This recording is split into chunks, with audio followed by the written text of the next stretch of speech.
Hello students, my self सी ए डिम्पल। आज हम लोग SA 500 करेंगे ऑडिट एविडेंस। अब ये ऑडिट एविडेंस के बारे में पढ़ेंगे एक एक करके, इसके ऑब्जेक्टिव्स वगैरह। फर्स्ट, इस ऐसे का ऑब्जेक्टिव क्या है? इस ऐसे का ऑब्जेक्टिव यही है कि हम लोग क्या करना है, design and perform audit procedure to obtain sufficient and appropriate audit evidences. हम लोग sufficient and appropriate audit evidence obtain कर सके, यही हम लोग का ऑब्जेक्टिव है, ताकि हम लोग एक कंक्लूजन ड्रॉ कर सके जिसपे हम लोग का ओपिनियन बेस है। फिर ऑडिट प्रोसीजर, कैसे कैसे हम लोग ऑडिट एविडेंस ऑब्टेन कर सकते हैं, हमने पढ़ा था SF 315 में और 330 के अंदर। एक तो रिस्क असेसमेंट प्रोसीजर करके भी हम लोग ऑडिट एविडेंस ऑब्टेन कर सकते हैं, और फर्दर ऑडिट प्रोसीजर में क्या था, TOD और सब्सटैंटिव प्रोसीजर। फिर था below may be used as risk assessment procedure, TOC या फिर सब्सटैंटिव प्रोसीजर। ये जो दिया हुआ है ये सब हम लोग सब हर वक्त यूज कर सकते हैं। रिस्क असेसमेंट प्रोसीजर करते समय भी यूज कर सकते हैं, TOC में भी, और सब्सटैंटिव प्रोसीजर के अंदर भी कर सकते हैं। फर्स्ट है इंस्पेक्शन। ये सब करने से हम लोग को एविडेंस मिल जाएगा जिसपे हम लोग का ओपिनियन बेस होगा। इंस्पेक्शन, अब इंस्पेक्शन मतलब क्या होता है, एग्जामिनिंग रिकॉर्ड्स, पेपर या फिर इलेक्ट्रॉनिक फॉर्म में कुछ में भी हो, उसको एग्जामिन करते हैं हम लोग। और physical examination of assets, physically जाके देखते हैं कि सच में एसेट है कि नहीं। Some documents provide direct audit evidence of existence of assets. Example, document constituting financial instrument. Inspection of tangible assets provide audit evidences with respect to existence.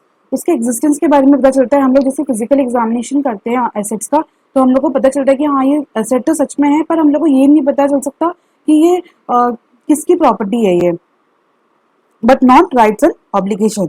किसकी rights है और किसका ऑब्लिगेशन नहीं, हम लोग को पता नहीं चल पाता है। फिर आता है उसके बाद ऑब्जर्वेशन। ऑब्जर्वेशन क्या होता है कि हम लोग दूसरे के काम, जो कोई दूसरा कर रहा है काम, उसको हम लोग करते हुए देखते हैं।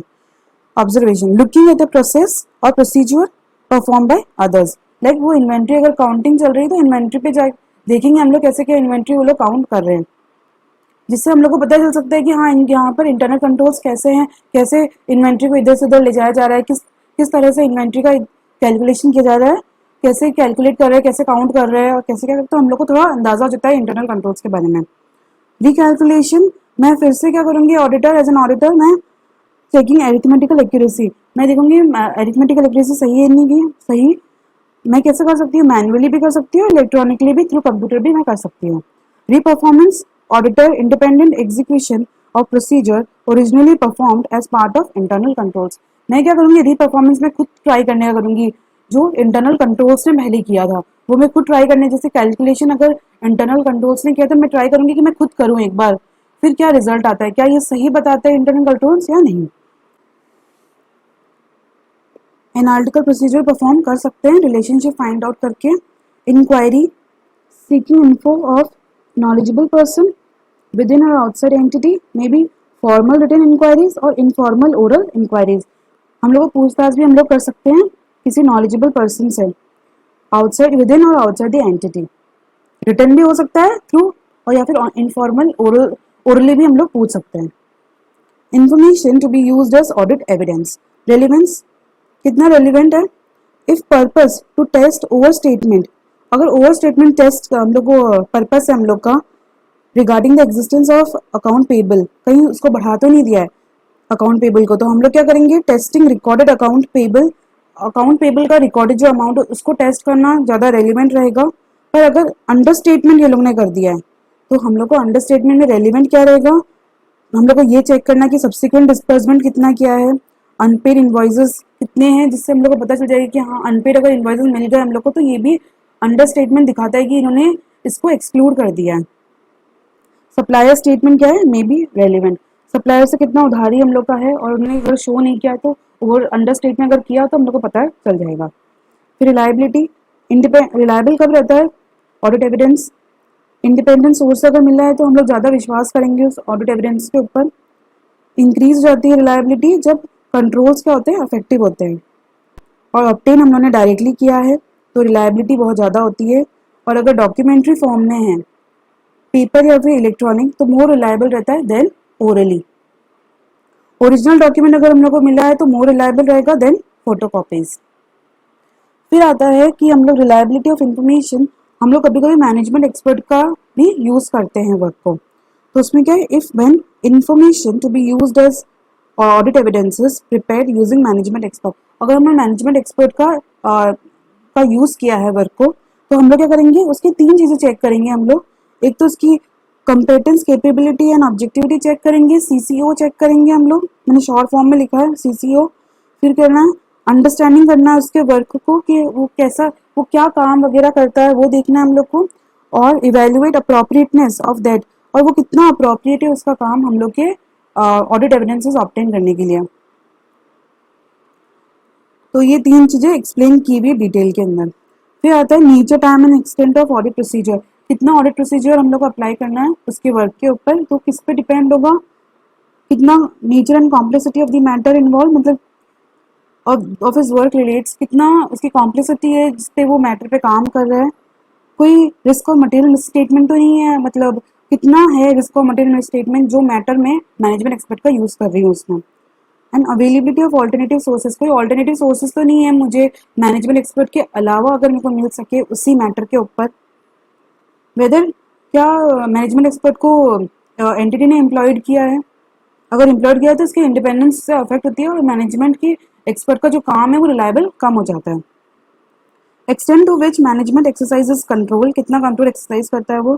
Weather subject to technical performance standard, auditor का प्रीवियस एक्सपीरियंस क्या रह चुका है। फिर उसका आता है कंपेटेंस, वही कैपेबिलिटी, कंपेटेंस एंड ऑब्जेक्टिविटी में क्या देखेंगे हम लोग।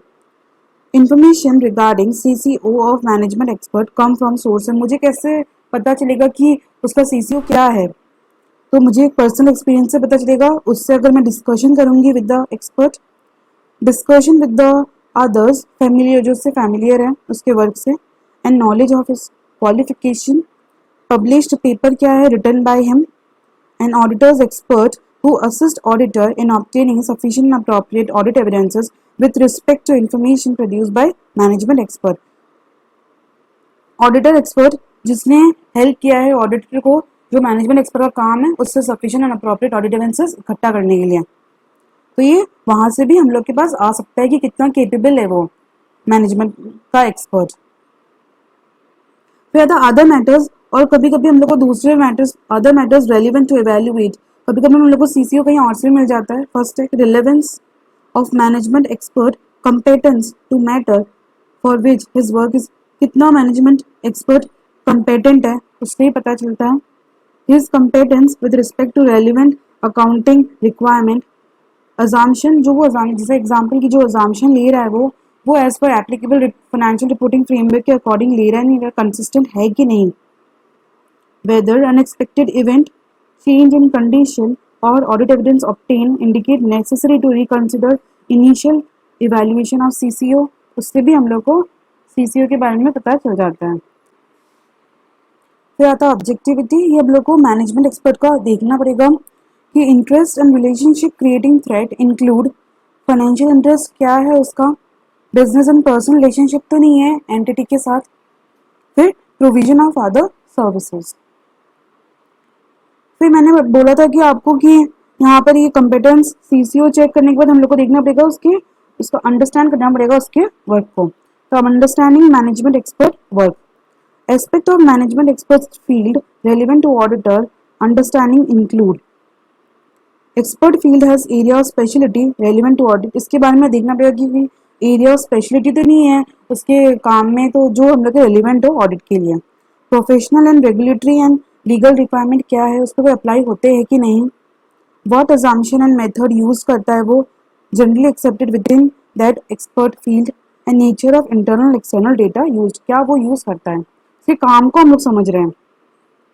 Evaluating agreement between management expert and entity assist auditor in determining, मैं क्या करूंगी इन दोनों के बीच में, मैनेजमेंट और एक्सपर्ट के बीच में कोई एग्रीमेंट हुआ होगा तो उसको देखने से मुझे क्या मतलब हेल्पफुल रहेगा मेरे लिए, मुझे पता चलेगा कि nature, scope and objective of that मैं एक्सपर्ट्स वर्क उसका क्या था ये, एंड रोल्स एंड रिस्पॉन्सिबिलिटी क्या है दोनों की, मैनेजमेंट और एक्सपर्ट की, and nature time and extent of communication, कैसे क्या है दोनों के बीच में कम्युनिकेशन। फिर आता है इवेल्युएटिंग अप्रोप्रिएटनेस, ये जो थर्ड वाला पॉइंट था वो है ये इवेल्युएट अप्रोप्रिएटनेस ऑफ दैट, क्या उसका जो काम मेरे लिए अप्रोप्रिएट है कि नहीं ऑडिट एविडेंस ऑब्टेन करने के लिए। तो मुझे क्या देखना पड़ेगा उसमें, consideration when evaluating appropriateness of his work as audit evidence include relevance and reasonableness of his findings and their consistency with other audit evidences.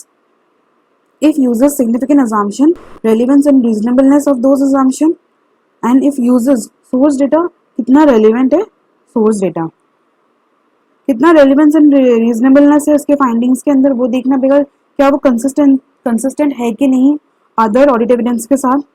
अगर उसने सिग्निफिकेंट अजाम्पशन यूज किया तो कितना रेलिवेंस एंड रीजनेबलनेस है उस अजाम्पशन के अंदर। अगर उसने सोर्स डेटा यूज किया है तो कितना कंप्लीटनेस एंड एक्यूरेसी है उस डेटा के अंदर।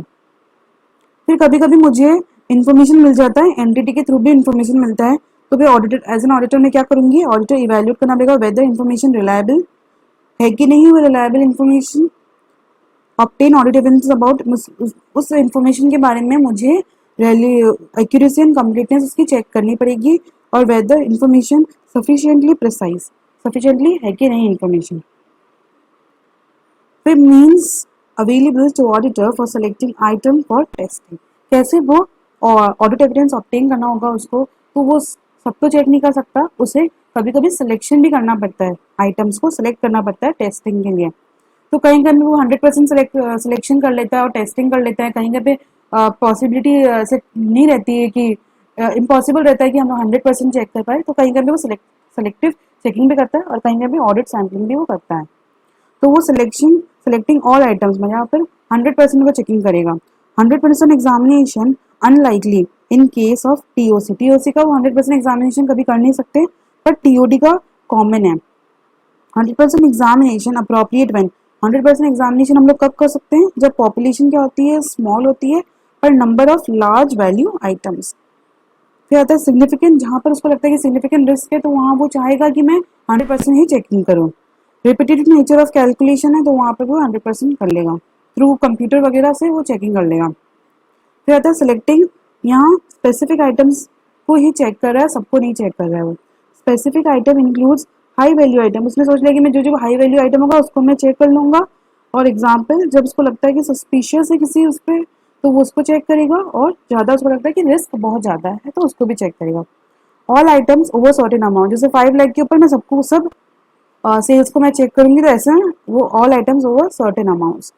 आइटम टू ऑब्टेन इन्फॉर्मेशन, जिस आइटम का मेरे को इन्फॉर्मेशन चाहिए उसको तो स्पेसिफिक सिलेक्शन करना होगा। नेचर ऑफ एंटिटी और transaction. Audit sampling, conclusion about entire population on basis of testing, थोड़ा सा देख के वो इंटायर पॉपुलेशन के बारे में अंदाजा वो लगा लेता है, तो उसको बोलते हैं ऑडिट सैम्पलिंग। इनकंसिस्टेंसी इन और doubt over reliability of audit evidences, if auditor को क्या लगता है, if audit evidence is obtain from one source, वो इनकंसिस्टेंस है विद द अदर सोर्स, उसको लगता है एक जगह से ऑडिट एविडेंस ऐसा मिला है जो मुझे लगता है कि दूसरे वो अलग बता रहा है, कहीं कहीं और से वो चेक कर रहा है तो वो अलग बता रहा है ऑडिट एविडेंस, और कहीं और से वो चेक कर रहा है तो ऑडिट एविडेंस अलग बता रहा है। और डाउट ऑन रिलायबिलिटी, उसको डाउट है अगर रिलायबिलिटी पे, तो उसको क्या करना चाहिए, auditor shall determine what modification और addition to audit procedure necessary to resolve the matter, उसको क्या मॉडिफिकेशन करना चाहिए, एडिशन करना चाहिए ऑडिट प्रोसीजर में, ताकि वो इस चीज से छुटकारा पा सके, रिजॉल्व कर सके इस मैटर को। तो ये पूरा कंप्लीट होता है ऑडिट एविडेंस चैप्टर। इसके बाद हम लोग 501 पढ़ेंगे, ये फुल नोट्स है, आप लोग देख लेना।